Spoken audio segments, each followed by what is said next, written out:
안녕하세요. 지금부터 맞짱을 하게 된 1404 박영현입니다.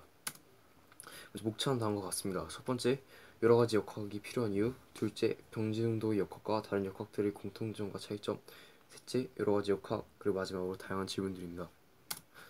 첫 번째로 여러 가지 역학이 필요한 이유는 그것에 대한 저희 답은 뉴턴 역학에서 파생되어 다양한 물리적 상황들에 대응하여 사용될 수 있게 하기 위해서입니다. 제가 5가지 예를 들었는데, 첫 번째로는 고전 역학입니다.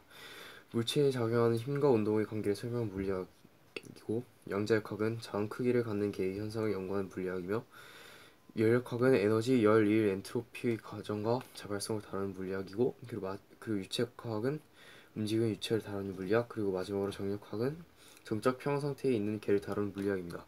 이런 다양한 역할들이 있기 때문에 다양한 물리학이 필요하다고 볼 수 있습니다. 다음으로는 병진운동의 역학과 다른 역학들의 공통점과 차이점인데, 저는 이것을 병진운동의 역학과 회전운동의 역학의 차이점으로 줄여 설명을 하도록 하겠습니다. 첫 번째로 병진운동의 역학과 회전운동 역학을 비교하자면, 병진운동의 회전식은 운동식은 F는 A매로, F는 힘, M은 관성질량, A는 선각속도이고, 그리고 회전운동에서 토크나 알파라는 운동 방정식에서 토크는 토크, 그리고 I는 과속 모멘트, 그리고 알파는 각각 속도임을 알 수 있습니다. 이때 병시운동에선 선변이가 x, 선속도는 v, 그리고 선운동량은 p는 mv. 이때 mv는 관성질량 곱하기 속도, 그리고 운동에너지는 2분의 1 mv 제곱이며, 이는 2분의 1 곱하기 관성질량 곱하기 속도의 제곱임을 알 수 있습니다. 그에 반면에 회전운동에서는 각변이 세타, 각속도 오메가, 각운동량 l은 r 곱하기 p, 이것은 i 오메가로 볼 수 있고, 이때 i 오메가는 관성 모멘트 곱하기 각속도입니다. 그리고 운동 에너지는 2분의 1 i 오메가 제곱으로, 이것은 2분의 1 곱하기 관성 모멘트 곱하기 각속도의 제곱입니다. 이때 병진 운동과 회전 운동에서 형식은 같지만 물리량이 다르기 때문에 이것에 따라서 큰 차이점을 볼 수 있다는 것을 볼 수 있고요. 이것을 그림으로 표현하자면 이렇게 볼 수 있는데, 이때 다른 물리량을 통해서 힘 속도, 그리고 힘 변이의 관계, 그리고 토크 각 속도, 그리고 토크 각 변이의 관계를 알 수 있습니다.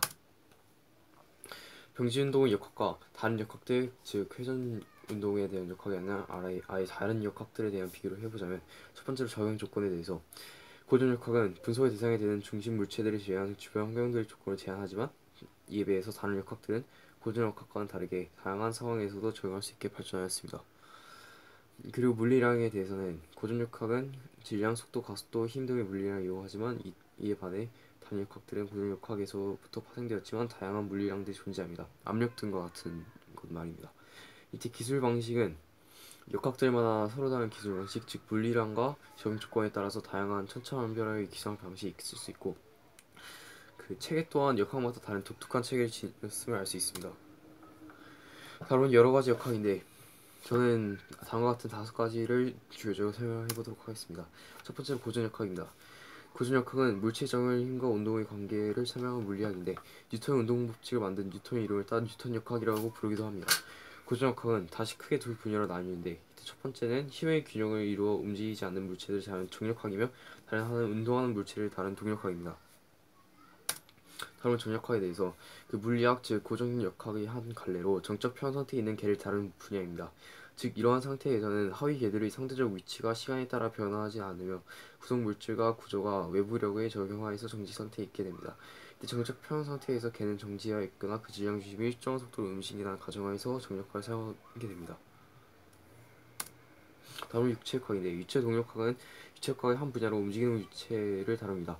유체동역학 내에도 기체역학과 수력학 등등이 있는데, 네, 다음으로는 열역학이 있습니다. 열역학은 에너지, 열, 일, 엔트로피와 같은 자발성을 다루는 물리학의 분야입니다. 통계역학과 밀접한 관계를 가지며 그로부터 수많은 열역학 관계식을 유도할 수 있습니다.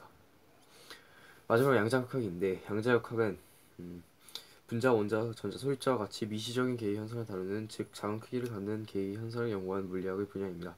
현대 물리학의 기초가 양자역학은 컴퓨터의 주요 부품인 감도체의 원리를 설명해주는 등 과학기술, 철학, 문학, 예술 등 다방면에 중요한 영향을 미쳐 20세기 과학사에서 빼놓을 수 없는 중요한 이론으로 평가되고 있습니다.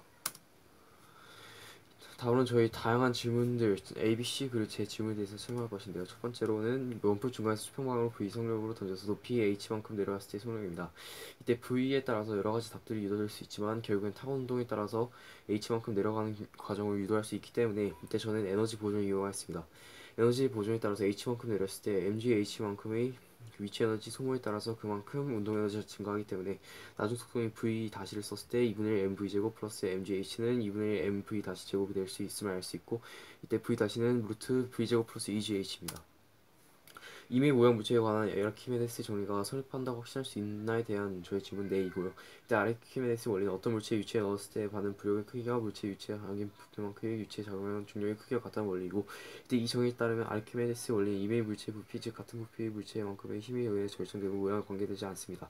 이때 저는 그 물체가 있을 때 이때 위에 받는 압력과 아래에 받는 압력은 부피에 따라서 결정되지 이것이 모양에 따라서 관계되지 않는다고 판단했습니다. 다음은 사이폰의 원리입니다. 사이폰의 원리는 첫 번째로 이렇게 A라는 통, 그리고 C라는 통, 그리고 B라는 광이 있을 때 A 압력은 P 플러스 로지 H로 B보다 높습니다. 그리고 A에서의 B 쪽으로 물이 이동했을 때 한 번 관 속에 물이 흐르면 베르노의 정리에 의해 관 속의 압력이 A보다 낮게 되어 물이 계속 흐르게 됩니다. 이 현상을 이용할 것인데 이 현상은 A와 B 압력이 같아질 때까지 지속될 있음을 알 수 있습니다. 이때 A 압 높이는 베르노의 정리를 알아낼 수 있고 이런 원리에 따라서 끊임없이 A에 있는 물이 C에 있는 물로 위치 에너지를 이용하여 옮겨갈 수 있다는 것을 설명드리고 싶습니다. 그리고 저희 질문입니다. 질량이 서로 다른 세 물체가 서로의 중력에 의해 한 점을 중심으로 등속을 이동할 수 있는가에 대한 것인데 이때 대충 표현해보자면 세 물체가 있고 질량이 다릅니다. 이것이 한 점은 기준, 그 점이 어떤 점인지 모르지만 한 점은 기준 등속 원동할 수 있나라는 질문입니다. 지금까지 들어주셔서 감사합니다.